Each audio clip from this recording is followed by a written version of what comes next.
বাতাসের দুলে আর শব্দের কুলে কুলে নদী আমাকে আকর্ষণ করে। তো আমরা রাংপানি যাওয়ার উদ্দেশ্যে রওনা দিয়েছি। অলরেডি আমরা ভিতরে প্রবেশ করেছি। অবশ্যই আপনারা আমরা সঙ্গে থেকে সম্পূর্ণ ব্লগটি অবশ্যই দেখে যাবেন। আর সামনে হচ্ছে মেঘালয় পাহাড়। এই সামনে মেঘালয় পাহাড়, খুবই নিকটস্থ চলে আসছি। আর এই জায়গাটা হচ্ছে শ্রীপুরের রাংপানি। আমরা শীঘ্রই সেই পর্যটন জায়গায় চলে যাব। বেশি ভিতরে না, কি অল্প এক জায়গা। তো অলরেডি চলেও আসছি কাছে। এই সেই রাস্তা, যে রাস্তা দিয়ে প্রবেশ করতে হয়। তো আসলে যে পাথরের এই রাস্তাগুলা যে অসাধারণ দৃশ্য দেখা যাচ্ছে মেঘালয় পাহাড়ের। সঙ্গে রয়েছেন আমার দুই তালতো ভাই, তারাই আমাকে এখানে নিয়ে আসছেন। আর এখানে আমি দেখেছি অনেক আগেই, কিন্তু এরকম কখনো ভাবিনি যে এটা পর্যটন এলাকা হবে।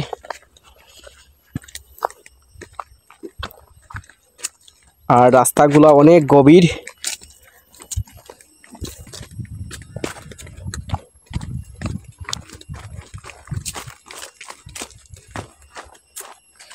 আর সামনের সৌন্দর্যটা অনেক অপূর্ব। ও দেখো কয়গুজার পর্যটন। আর আরো অনেক পর্যটকরা দেখছি দূর থেকে যাচ্ছে। আমরাও সেখানে যাব, সেই পাহাড়ের নিচে। আর এই সামনে দেখা যাচ্ছে আমরা মোটামুটি কাছে চলেই আসছি। আর এখন বৃষ্টিপাত কম হওয়ার কারণে, যে পাহাড়ি ডল এগুলা না নামার কারণে নৌকা দেখতেছি এখানে সারিবদ্ধভাবে রয়েছে। যখন বৃষ্টিপাত হবে তখন এখানে নৌকা চলাচল খুবই বেশি হবে।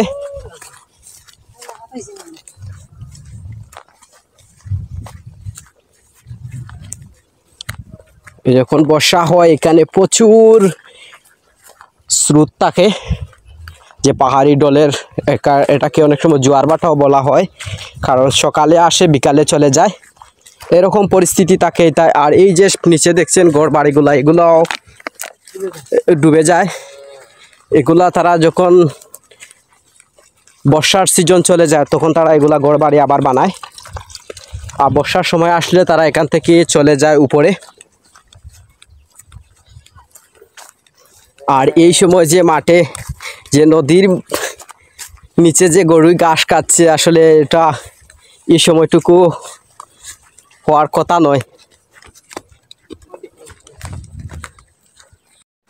আসছি সেই রাংপানি, যার জন্য ছুটে আসছি সিলেট থেকে এখানে। আর এটা হচ্ছে সামনে মেঘালয় পাহাড়। আর সেই পাহাড়ের নিচে রয়েছে একটি নালা, সেই নালা দিয়েই পানি পড়তেছে, ঝর্ণার পানিগুলা। বৃষ্টিপাত কম হওয়ার কারণে এখানে স্রোত খুবই কম। আর এখানে অনেক দূর দূরান্ত থেকে অনেক পর্যটকরা আসছেন। আর এখানের পানিগুলা দেখছেন খুব স্বচ্ছ এবং পরিষ্কার। অসাধারণ একটি মুহূর্ত আমরা কাটাচ্ছি। অবশ্যই আপনারা আমার সঙ্গে থেকে আজকের সম্পূর্ণ ব্লগটি অবশ্যই দেখবেন। আমি সারা ঘুরে ঘুরে আপনাদেরকে দেখাবো। আর আপনাদের কাছে ছোট্ট একটি আমার অনুরোধ থাকবে, যদি আপনাদের কাছে আমার ট্রাভেল ব্লগগুলো ভালো লাগে তাহলে অবশ্যই আপনারা আমার ফেসবুক পেজটি ফলো দিয়ে রাখবেন, ইউটিউব চ্যানেলটি সাবস্ক্রাইব করে রাখবেন।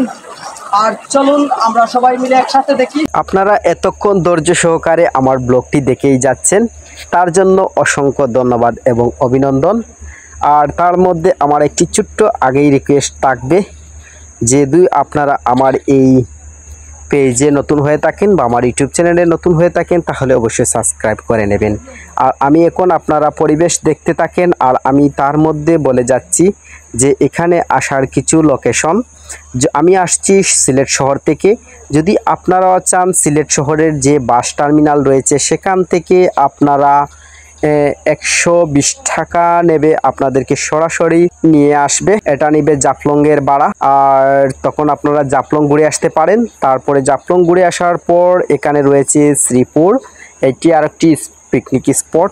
তারপরে সেটা ঘোরার পর আপনারা শ্রীপুর থেকে ঘুরে আসতে পারেন রাংপানি। এটাও রয়েছে, এর পাশাপাশি মুকামপুঞ্জি রয়েছে, সেই মুকামপুঞ্জি দিয়েই প্রবেশ করতে হয়। আপনারা দেখছেন অনেক দূর দূরান্ত থেকেই শুধু পর্যটকরাই আসছেন। আপনারাও চাইলে একসাথে 4টি জায়গা ভ্রমণ করতে পারেন। প্রথমে জাফলং থেকে ফেরার পথে আপনারা শ্রীপুরের পাশাপাশি রয়েছে একটি মুকামপুঞ্জি, এর ভিতর দিয়ে প্রবেশ করে তারপরে যাওয়া যায় এই রাংপানি। এটার জন্য 2টি রাস্তা রয়েছে, শ্রীপুরের পাশাপাশি আরেকটি শ্রীপুর ভিতরে একটি বাগান রয়েছে, এর ভিতর দিয়েই প্রবেশ করা যায়। এই স্পটটি ঘোরার পরে আপনারা চলে যেতে পারেন ডিবির হাওয়ার, যেটার নাম রয়েছে শাপলা বিল। সাধারণ একটি মুহূর্ত কাটাচ্ছি সেই রাংপানিতে। এখানে অনেক পর্যটকরা আসছেন দূর দূরান্ত থেকে ঘোরার জন্য, আমরাও আসছি। আসলে অনেক একটি সুন্দর জায়গা, বেশ ভালোই কাটতেছে সময়টা।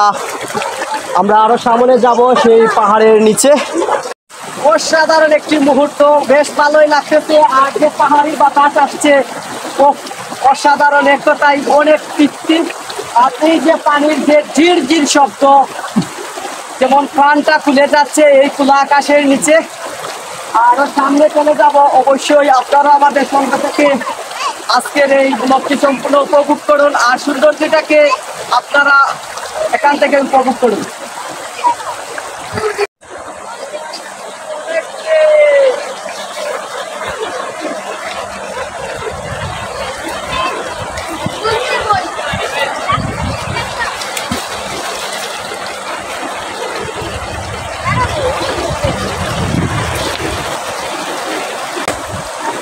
অসাধারণ মুহূর্ত, পাথরগুলো অনেক সুন্দর দেখতে এবং পাথরেরও আমরা মায়ায় পড়ে যাচ্ছি, অনেক স্বচ্ছ সুন্দর।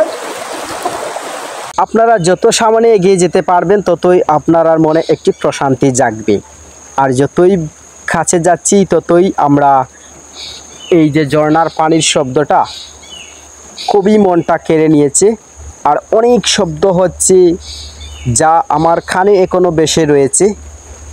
আর কতক্ষণ যে এই শব্দটা কানে বাসবে আমি নিজেই ভাবতে পারতেছি না। আর আরও যত উপরে যাচ্ছি ততই যে প্রকৃতির প্রেমেই পড়ে যাচ্ছি। আপনারাও আসলে আপনারা সেইভাবে প্রকৃতির প্রেমে পড়েই যাবেন। তো যে এখানের যে পাথরগুলাই অনেক পুরাতন মনে হচ্ছে, যে এই যে পাহাড় থেকে এগুলা ডলে পড়ছে। আর এখানে দেখছেন যে অনেক পর্যটকরা কোনো আনন্দ উপভোগ করতেছেন, এখানে যার যার মতো করে গোসল করে নিচ্ছেন।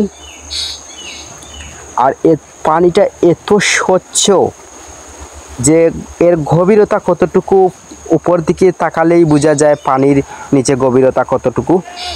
কারণ এটা স্বচ্ছতার কারণে গভীরতা দেখা যায়, কিন্তু আসলে যখন আপনি নামবেন তখন দেখবেন যে এটা কতটুকু গভীর। তো আরও সামনে এগিয়ে যাচ্ছি। আর এখন এই সীমান্ত রয়েছে ভারতের অংশ। আর সামনে তো অবশ্যই বর্ডার গার্ড রয়েছে। আমি চেষ্টা করেছিলাম আরও উপরে যাওয়ার জন্য, কিন্তু বর্ডার গার্ডের জন্য আমরা উপরে যাচ্ছি না, সেটা বেআইনি হয়ে যায়। তারপরেও যে এতটুকু আমাদেরকে সুযোগ দিয়েছে অসংখ্য ধন্যবাদ। এই দেখেন, হ্যাঁ, কিছু ভাইয়েরা অনেক এনজয় করতেছেন আর আমার সাথে কথা বলার চেষ্টা করতেছেন। তো আরও পর্যটকরা দেখছি এখানে সামনে গোসল করতেছেন, তারা খুব আনন্দ সহকারে গোসল করতেছেন আর আমার দিকে তারা তাকাচ্ছেন। বেশ কয়েকবার আমাকে তারা মাতানোর চেষ্টা করেছিলেন। আমি অবশ্যই তাদের সাথে কথা বলেছিলাম, জিজ্ঞেস করেছিলাম আপনাদের কেমন এনজয় হচ্ছে। তারা বলছে বেশ ভালোই লাগতেছে। আর এখানের যে এই পানির শব্দটা, এর শব্দ অনেক উচ্চস্বরে হচ্ছে। অবশ্যই আপনারা শুনতে পাচ্ছেন এই ভিডিওর মাধ্যমে যে এখানের যে ঝর্ণার পানিটা কতটুকু শব্দ করতেছে। আর দেখেন, উপভোগ করেন আর একটি অনুভব করতে পারেন যখন বৃষ্টিপাত হবে তখন এখানের পানিটার কতটুকু বেগ হবে আর কতটুকু এই শব্দ করবে। যখন আসবো আবার ফিরে এই যখন বৃষ্টিপাত হবে চেষ্টা করব আপনাদেরকে আরেকটি ব্লগে দেখানোর জন্য। তখন আশা করছি এখানে আরো অনেক এই পানির ব্যাগ থাকবে। আর তাদের গোসল করা দেখেই মনে হচ্ছে আমি নিজেই গোসল করে নেই। এত সুন্দর পানি, আসলে মনটাই আমার সম্পূর্ণই চলে গেছে এই প্রকৃতির মাঝে। আমরা চলে আসছি সেই মেঘালয় পাহাড়ের নিচে, যেখান থেকে সরাসরি ঝর্ণার পানি নামে। আর সবচেয়ে ভালো লাগতেছে এই যে পানির শব্দগুলা অনেক সুন্দর এবং অনেক ভালো লাগতেছে। মনটা যেমন এখানেই আমরা উজাড় হয়ে যাচ্ছে।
দেখা হচ্ছে আপনার